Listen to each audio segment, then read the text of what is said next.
Welcome guys to the revolution. Scotty Z here with Tim McNeely, an amazing friend of mine who is the Fermentor, the Kombucha, kvass, and everything fermented guru. We met at the Real Food Revolution, and Tim is traveling around Australia teaching workshops, educating people on the importance of fermented food and digestive health. Now, what does this mean for us? The start of your spiritual journey starts with your physical body.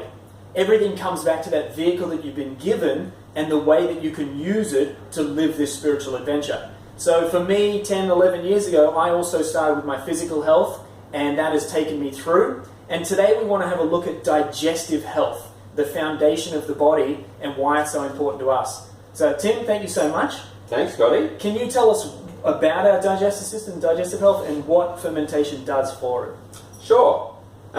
Basically, your immune system is based in your gut. So about 90% of your immune system is based in the microorganisms that you house in your body. So it's important to make sure you're getting a good range of probiotics that you're consuming in your diet. Okay. Things like kombucha or fermented vegetables, sauerkraut, kimchi is probably one of my favourites. And there's hundreds of different ferments out there. So it's a matter of finding ones that you like and then just incorporating them into your diet. Yeah. So what is the process of fermentation? Like, what is it as a whole? Great question. So there's different types of fermentation. With vegetables, like if you're making a batch of sauerkraut, the actual bacteria on the leaves of the cabbage is what you use to digest the food. Okay. So by pre-digesting or fermenting the food, when you come to eating it, it's already partially digested, so your body doesn't have to use as much energy or enzymes to break it down and get the nutrients out of it. Interesting. And things like cabbage, cabbage is already really high in vitamin C, but once you actually ferment them, the amount of vitamin C available to you goes up by somewhere between 10 and 100 times. So the bacteria that's making it ferment increases that vitamin count? Yeah, well, the amount of vitamins are still in there, but it just makes them more bioavailable to you. Because of the fermentation process? Yeah. Interesting. And so as far as the flora of the gut, can you talk a little bit about that? Sure. We know that there's at least 100 different strains of bacteria which can live in your gut. Wow. Sorry, did I say 100? 100. 1,000. 1,000. Add another zero. Yeah. So there's lots of them. Most of them we don't even know much about. But there's also, the common ones like acidophilus and bifidus, which people are more familiar with in yogurts. But there's a whole spectrum of good and bad bacteria. And it's not so much a matter of killing off the bad ones like we've been taught to do with antibiotics. It's a matter of having enough of the good ones and they'll crowd out the bad ones. Interesting. Yeah. So can you talk a little bit about that, what's that Inner Health Plus or those little occult things that are all the craze now? Are they really that good for us, or is there a better way? Great. Okay, so anytime you're taking capsules, of course you're better to have probiotics with whole foods. Okay, everything with whole foods. Absolutely, really, right? Yeah. Gets back to what you're talking about. So if you're having a capsule of Inner Health Plus, I don't know the exact figures, but there might be 2 billion counts of bacteria in there. Okay. If you're having a forkful of sauerkraut, there's trillions.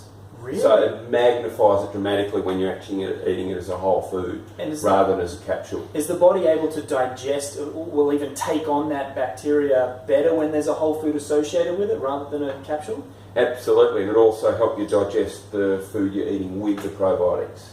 Beautiful. So if you have a forkful or a couple of forkfuls of kimchi or sauerkraut with a meal, because that food's digested and contains all the enzymes in it, it's going to help you digest the other food you eat with it. Mm-hmm. Now, can you talk a little bit about the history of fermentation? Sure. Well, fermentation's been like an ally of human beings for thousands of years.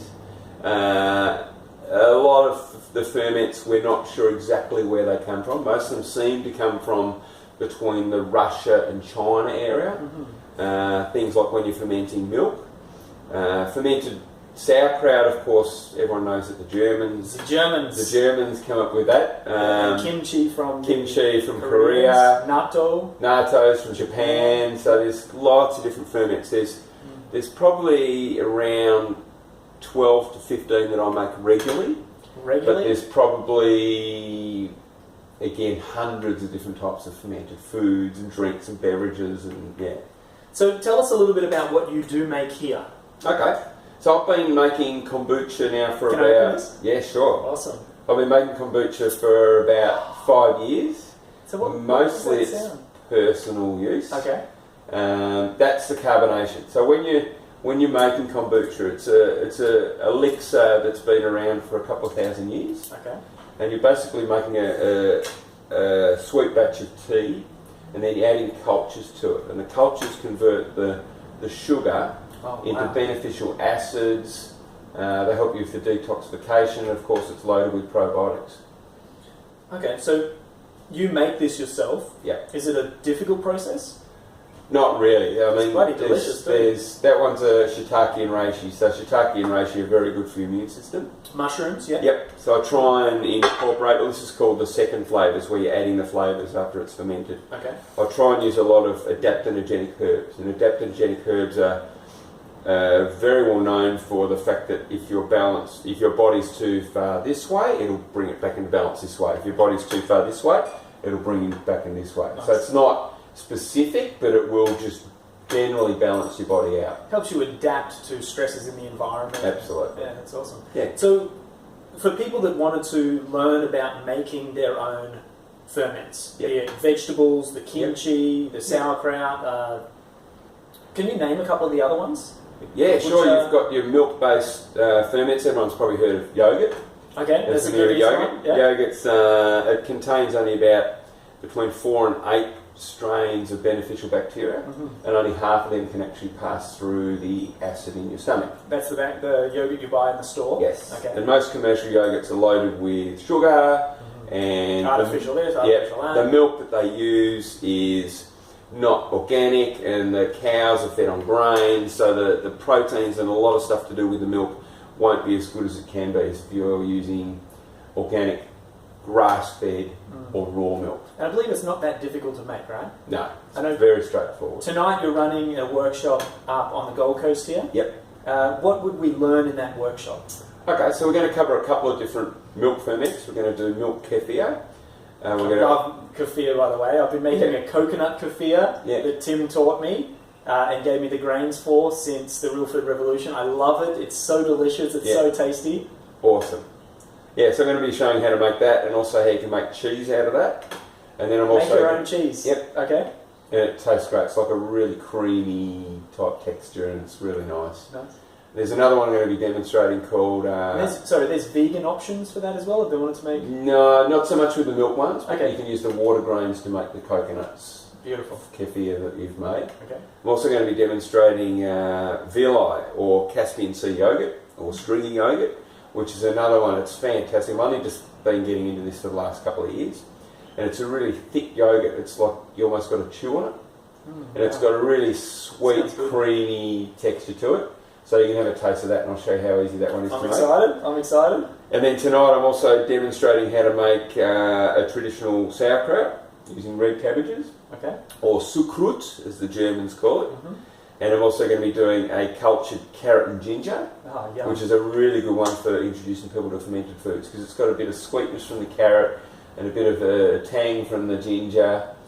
And then the final one we're going to do tonight is probably my favourite ferment of all at the moment, is kimchi. Kimchi. So that's Chinese cabbages, the wombats with some spring onions, some daikons, and lots of chili, garlic and ginger. So, you ready for it? I'm very ready for that. I love kimchi. And guys, it's not that difficult to add these naturally fermented foods into your diet. There's a little know-how, but we've got the master right here. What is the easiest way or the best way for people to connect with you? Yeah, sure. Well, I'm based in Melbourne, but I travel around pretty much wherever people require me for workshops. So I'll be heading back up the east coast to Sydney and Queensland probably in mid to late October. Okay. So the easiest way is either if they send me an email or connect with me, I'll maybe give you my mobile number you can put on the bottom, and people can just give me a call, send me a text, and I'll let you know when the dates are coming up for the next workshop. Beautiful. So we'll put your email and phone number below this video in the comments. Also, I believe you have a Facebook group that people can learn more about fermenting. Yeah, it's Really Awesome Whole Foods. Really Awesome Whole Foods. Okay. There's about 4,500 people on there, and that's not just about fermenting, but it's just about health in general. Great. Okay. So we'll put that link below here as well. People can connect with you there. Thanks, Scotty. Excellent. And thank you so much, guys. I love the living bits in here as well. And I just finished a bottle of this before. So thank you so much. Tim, you're a bloody champion. Really appreciate it. And what you're doing, cheers, for the fermenting world and for health in general. Just really, really appreciate it. So definitely connect with Tim. Get his email and phone number there, and get on his email list at least, and learn how you can incorporate fermentation into your diet, because it really does revolutionize your intestinal health, which is really the backbone of your physical health. So get into it. Cheers, guys. Cheers. Cheers, mate.